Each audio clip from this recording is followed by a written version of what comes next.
నేను ప్రైమరీ షోకి వెళ్తాను, కానీ రివ్యూ చెప్పను. ఎందుకంటే రివ్యూ చెప్పి నా టైం వేస్ట్ చేసుకోను.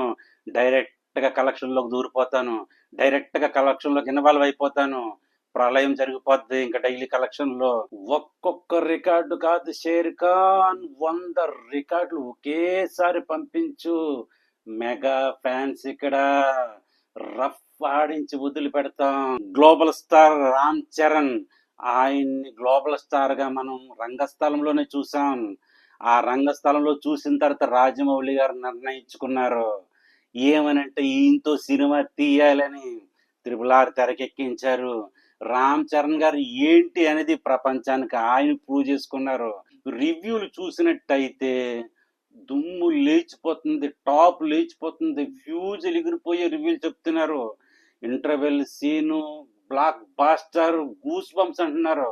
ఇంకా క్లైమాక్స్ ఇంకా ఫ్యూజులు ఎగిరిపోతాయని చెప్తున్నారు. ఒక్కొక్కరు ఒక్కొక్క రకంగా చెప్తుంటే నా భూతో నా భవిష్యత్తు అన్నట్టు ఉంది. రియల్ గ్లోబల్ స్టార్ అంటే ఏటో చూపించాడంటున్నారు. అది చాలు, అంతకన్నా ఎక్కువ అవసరం లేదు మాకు. గ్లోబల్ స్టార్ ఇక్కడ. రామ్ చరణ్ మెగా ఫ్యాన్స్ ప్రపంచం అంతా ఊగిపోద్ది రామ్ చరణ్ పేరు చెప్తే. మరి ఈయన సినిమా ఏ రేంజ్ లో ఉండాలి? టాప్ 10 లో ఏ ప్లేస్ లోకి రావాలి? డే 1 కలెక్షన్స్ ఏ ఉండాలి?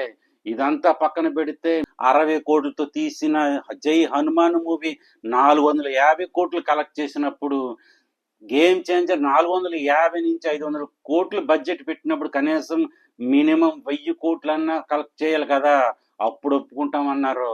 నా టార్గెట్ 1500 కోట్లు 2000 కోట్లు కాదు. కొన్ని సినిమాలకు అలా సెట్ అవుతుంది. ఇప్పుడు బాహుబలి 3 వస్తే 3000 కోట్లలో కొట్టడంలో ఆశ్చర్యవలసిన పని లేదు. ఈజీగా వచ్చేస్తాయి. ఇది గేమ్ చేంజర్. సోలోగా వస్తున్నాడు. శంకర్ గారి డైరెక్షన్ చూసుకుంటే మామూలుగా ఉండదు. భారతీయుడు చూసుకుందాము, ఒకే ఒక్కడు చూసుకుందాము, రోబో చూసుకుందాము, సింపుల్ గా ఉంటది. చిన్న కోర్ పాయింట్ తీసుకుంటారు, దాన్ని ఎస్టాబ్లిష్ చేసే విధానమే అద్భుతంగా ఉంటది. ఆ శంకర్ గారు కంబ్యాక్ అని చెప్తున్నారు. శంకర్ గారు రియల్ గా కంబ్యాక్ ఉంటే మామూలుగా ఉండదు. మాకు కావాల్సిన సోలోగా 1000 కోట్లలో రామ్ చరణ్ గారు ఎంట్రీ అయితే చాలు, ఇంకా గూస్ బంప్సే. ప్రళయం విధ్వంసం జరిగిపోతుంది. ఇంకా రాబోయే సినిమాలు ఆటోమేటిక్ గా టాప్ లేచిపోతాయి. రామ్ చరణ్ గారికి అర్థమవుతుంది ఏ సినిమా తీయాలి, ఎలాంటి సినిమా తీయాలి, ఏ డైరెక్టర్ తీయాలి అని చెప్పేసి రామ్ చరణ్ గారు నిర్ణయం చేసుకుంటారు. ఏదో బ్లాక్ బాస్టర్ ఇచ్చాము చేతులు దులిపేసుకున్నాము అంటే పని అవ్వదు. ఇప్పుడు ఈ రోజుల్లోని సినిమా చరిత్ర సృష్టించాలి, సినిమాయే చరిత్ర కావాలి, ఆఖరికి విధ్వంసం జరిగిపోవాలి సినిమా తీసామంటే. అటువంటి మూమెంట్ వచ్చేసింది. ప్రతి సినిమా 1000 కోట్లు వెళ్తాదా లేదని టార్గెట్ చేస్తున్నారు. 1000 కోట్లు వెళ్ళకపోతే అది ఫెయిల్యూర్ కింద పక్కన పెట్టేస్తున్నారు. నిజానికి 500 కోట్లు వచ్చినా సరే దాన్ని బడ్జెట్ లో తీసుకోవట్లేదు, దాన్ని గొప్పగా ఊహించట్లేదు. 1000 కోట్లు ఒకటే పెట్టుకున్నారు.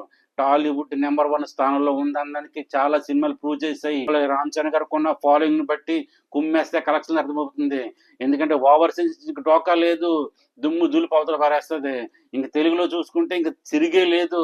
ఎందుకంటే మెగా ఫ్యామిలీ ఫ్యాన్స్ ఇక్కడ ఊపేస్తారు. రివ్యూల ప్రకారం చూసుకుంటే బన్నీ ఫ్యాన్ చూశారు, తర్వాత ప్రభాస్ ఫ్యాన్ చూశారు, కానీ ఎవరు ఆపోజిట్ గా రివ్యూ ఇవ్వలేదు. అది చాలా అదృష్టం, చాలా ప్లస్ రామ్ చరణ్ గారికి. ఎందుకంటే నెగిటివ్ రివ్యూస్ ఇవ్వడం వల్ల మనోళ్ళే మనం కొట్టుకోవడం, మన సినిమాల్ని మనం తగ్గించుకోవడం వల్ల చాలా బ్యాడ్ జరుగుతుంది టాలీవుడ్ కి. అది కాదు, అందరు కలిసి ఉండాలి. ఏ సినిమాని ఎవరు డౌన్ చేయకూడదు, అవసరమైతే కోఆపరేట్ చేయాలి. అటువంటి కోఆపరేషన్ ఇప్పుడు గేమ్ చేంజర్ దొరికింది. నిజంగా అన్బిలీవబుల్ విషయం ఇది, చాలా సంతోషకర విషయం ఇది. ఇంకా రామ్ చరణ్ గారికి తిరగలేదు, ప్రాబ్లం లేదు. పండగ సీజను, సంక్రాంతి సీజను దుమ్ముమని వచ్చి పడిపోతారు. అది చాలు గేమ్ చేంజర్ పాస్ అవ్వడానికి. నేను ప్రైమరీ షోకి వెళ్తాను, కానీ రివ్యూ చెప్పను. ఎందుకంటే రివ్యూ చెప్పి నా టైం వేస్ట్ చేసుకోను. డైరెక్ట్గా కలెక్షన్లోకి దూరిపోతాను. డైరెక్ట్గా కలెక్షన్లోకి ఇన్వాల్వ్ అయిపోతాను.